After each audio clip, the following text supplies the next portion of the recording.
한 주간의 금융 소식을 알아보는 위클리 금융의 델림입니다. 첫 번째 소식입니다. 우리가 생활하려면 매월 생활비가 들듯 나라 살림을 살기 위해서는 예산이 필요합니다. 오늘은 2021년 국가 예산이 역대 최고치를 기록했다는 소식입니다. 2018년 428조, 2019년 469조에 이어 올해 2020년은 512조, 2021년인 내년은 556조 원으로 책정이 되었습니다. 과거 한 해 예산들과 함께 보니 해마다 예산이 증가하고 있습니다. 가정에서는 가계부를 쓰면서 어디에 지출을 하는지 살펴보듯 내년 나라 예산이 어디에 쓰일 예정인지 같이 한번 살펴보도록 하겠습니다. 예산 중 가장 많이 편성된 분야는 보건, 복지, 고용 분야로 올해 대비 약 19조 원이 늘어난 199조 9천억 원입니다. 이는 예산 중 35%를 차지하는데요. 추가적인 비용이 책정될 것을 감안하면 200조 원이 넘을 수도 있다고 합니다. 고정 비용이 100조 원 안팎인 데다 코로나로 인해 일자리 창출, 공공일자리 증원, 고용유지 지원금을 추가적으로 배정할 수 있다는 의견도 있습니다. 예산 세부 배정안을 살펴보면 행정 예산이 약 86조 5천억 원, 올해부터 단기적으로 시행되는 고교 무상교육은 입학금, 수업료, 교과서비를 지원해주는 것을 포함해 교육 예산이 71조 배정되었습니다.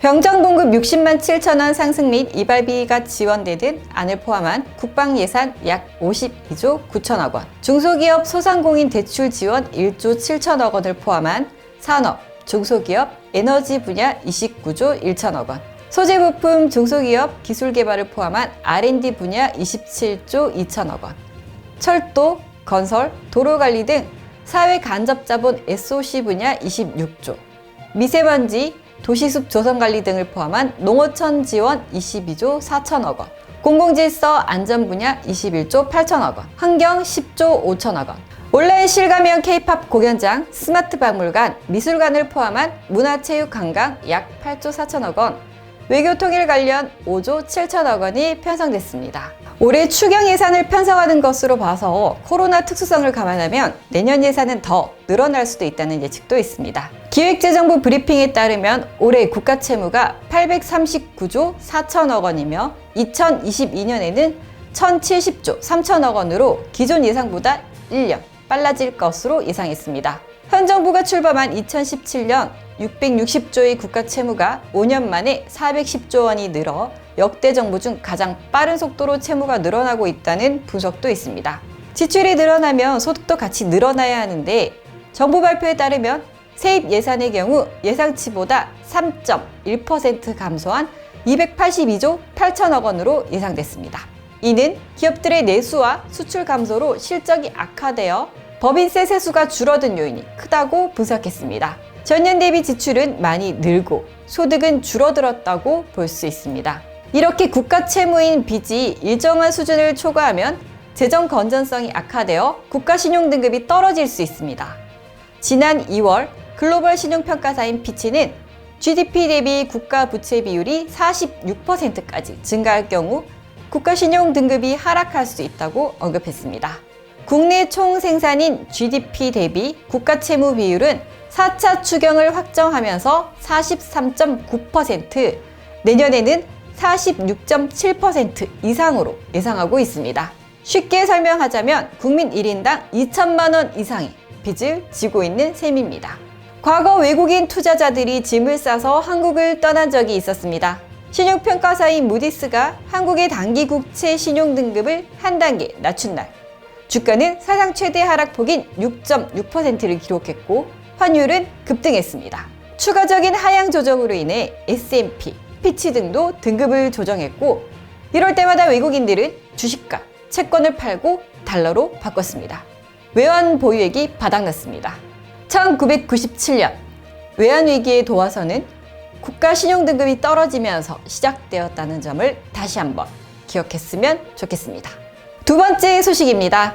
코로나19로 인해 피해를 입은 소상공인, 고용 취약계층, 생계위기, 육아부담 가구를 지원하기 위해 7조 8천억 원의 추가 예산을 정부가 확정했습니다.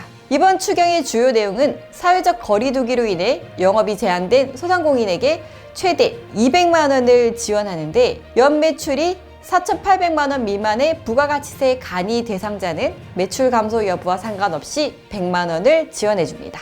소득이 감소된 특수고용직 프리랜서에게는 최대 150만 원의 현금을 지급한다고 합니다. 만 18세부터 만 34세 미취업 청년 20만 명에게는 특별구직 지원금 50만 원을 지원합니다.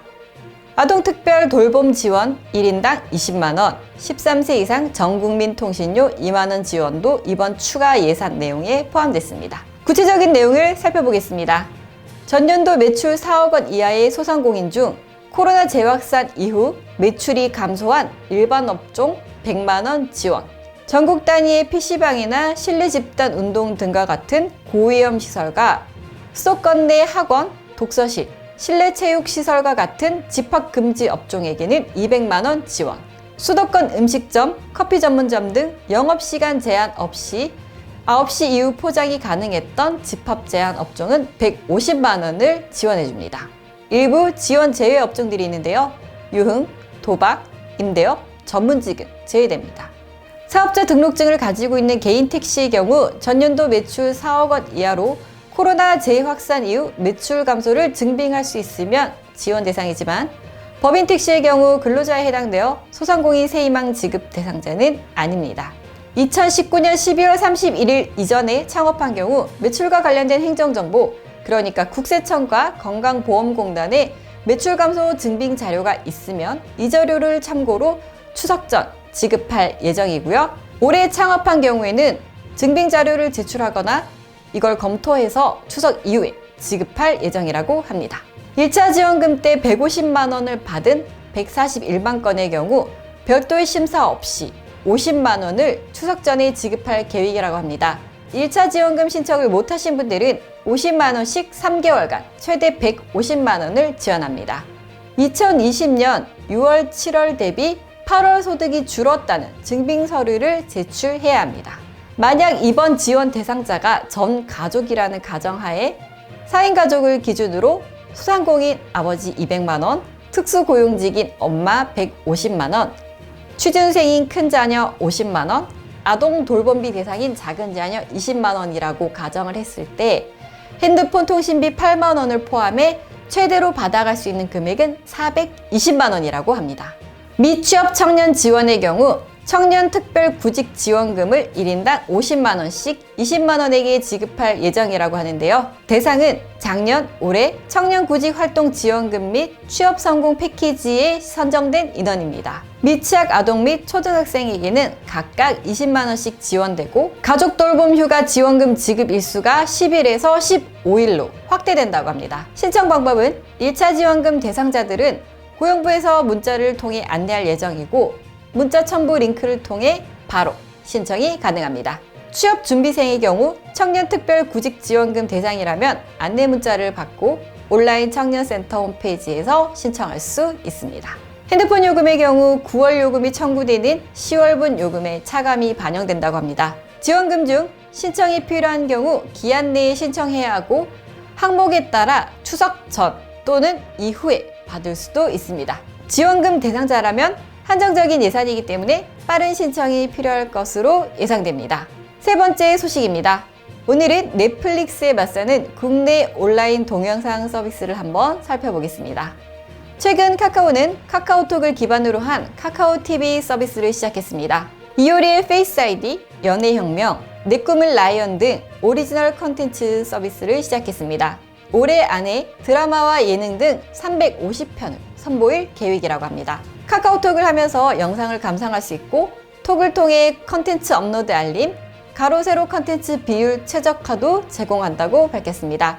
넷플릭스, 유튜브에서 아쉬웠던 부분을 보완해 새로운 영역을 만들어 갈 거라는 포부를 밝혔는데요. OTT 서비스, 오버 더 탑의 약자로 인터넷에서 볼 수 있는 TV를 말합니다. 공중파나 케이블이 아닌 인터넷 기반의 동영상 서비스를 의미합니다. 국내 OTT의 경우 SK텔레콤의 웨이브, KT의 시즌, LG U+의 U+ 모바일 TV를 운영하고 있습니다. CJ ENM의 OTT인 티빙 외에도 왓챠, 라프텔, BTV 모바일 등 다양한 OTT 서비스가 있습니다.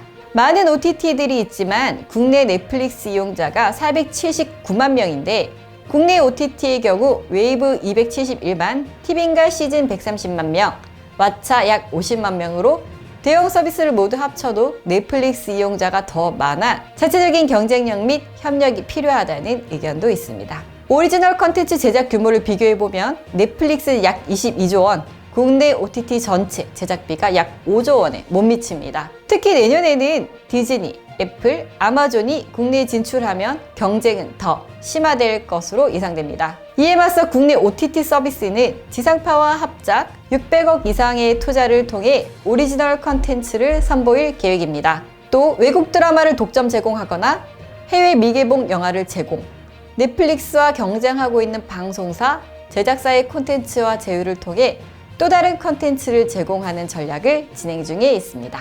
사용자들의 입장에서는 재미있는 콘텐츠를 보기 위해 여러 OTT를 이용하는 사례가 늘어나고 있습니다. 미국의 경우 가구당 4.5개의 OTT를 이용하고 있는데요. 하나의 플랫폼이 아닌 개인의 취향에 따라 이용할 수 있는 양질의 제휴 콘텐츠, 오리지널 콘텐츠의 중요성이 더욱 커지고 있습니다. 오늘은 556조의 슈퍼 예산에 대한 내용부터 2차 재난지원금 대상 및 신청 방법, 국내 OTT 서비스까지 한 주 동안 핫한 금융 이슈들을 살펴봤습니다. 오늘의 이슈를 본 여러분들의 생각은 어떠신가요? 오늘의 위클리 금융은 여기까지입니다. 시청해 주셔서 감사합니다.